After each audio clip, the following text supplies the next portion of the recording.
بسم اللہ الرحمن الرحیم۔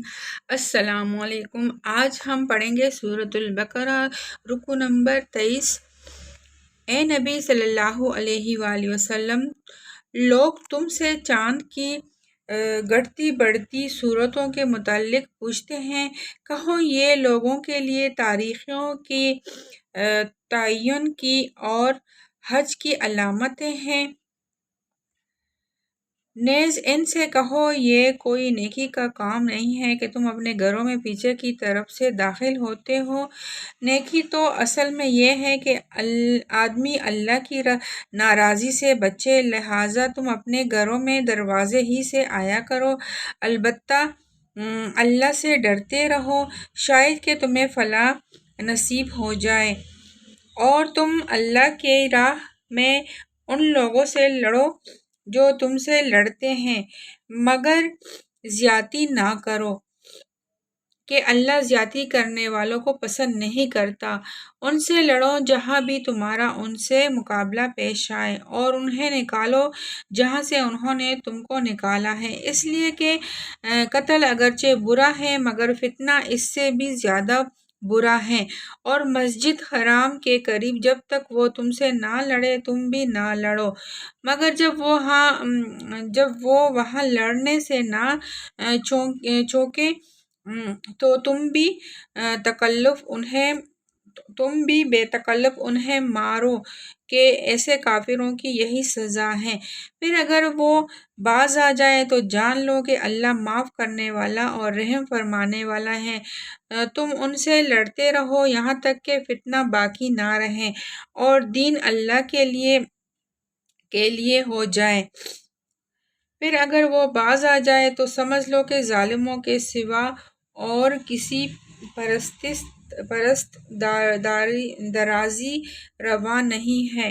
ماہ حرام کا بدلہ ماہ حرام ہے، ماہ حرام کا بدلہ ماہ حرام ہی ہے، اور تم حرمتوں کا لحاظ برابری کے ساتھ ہوگا، اور تمام حرمتوں کا لحاظ برابری کے ساتھ ہوگا، لہٰذا جو تم پر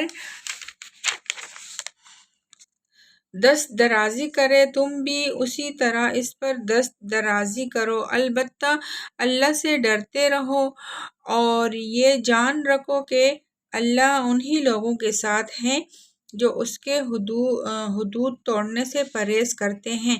اللہ کی راہ میں خرچ کرو اور اپنے ہاتھوں اپنے آپ کو ہلاکت میں نہ ڈالو۔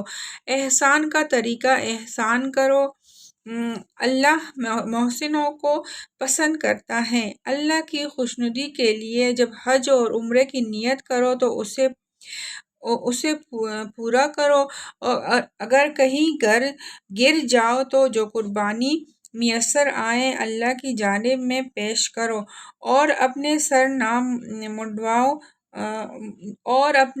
نہ مونڈو جب تک کہ قربانی اپنی جگہ نہ پہنچ جائے، مگر جو شخص مریض ہو یا جس کے سر میں کوئی تکلیف ہو اور اس بنا پر اپنا سر منڈوا لے تو اسے چاہیے کہ فدیے کے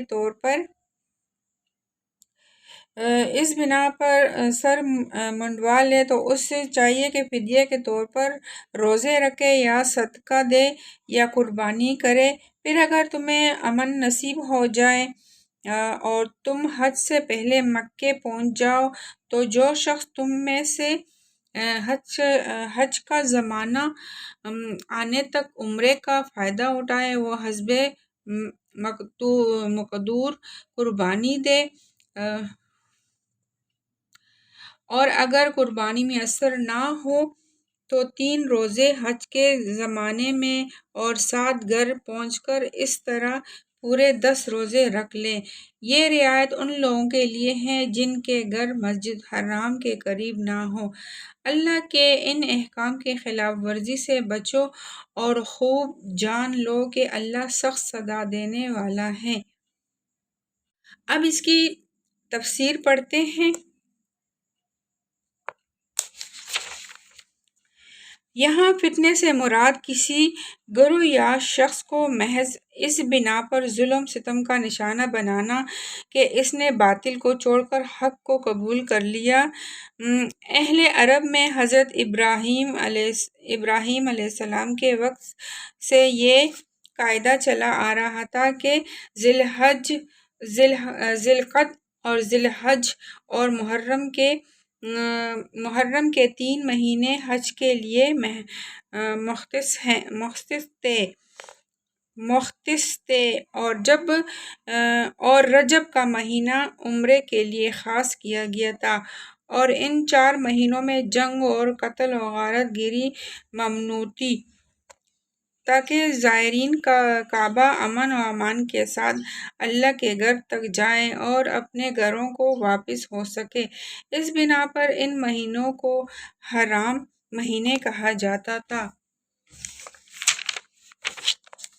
یعنی اگر راستے میں کوئی ایسا سبب پیش آئے جس کی وجہ سے آگے جانا غیر ممکن ہو اور مجبوراً رک جانا پڑے تو اونٹ، گائے، بکری میں سے جو جانور بھی میسر ہو اللہ کے لیے قربان کر دو۔ حدیث سے معلوم ہوتا ہے کہ نبی صلی اللہ علیہ وسلم نے اس صورت میں 3 دن کے روزے رکھنے یا 6 مسکینوں کو کھانا کھلانے یا کم از کم 1 بکری ذبح کرنے کا حکم دیا ہے، یعنی وہ سبب دور ہو جائے جس کی وجہ سے مجبوراً تمہیں راستے میں رک جانا پڑا تھا۔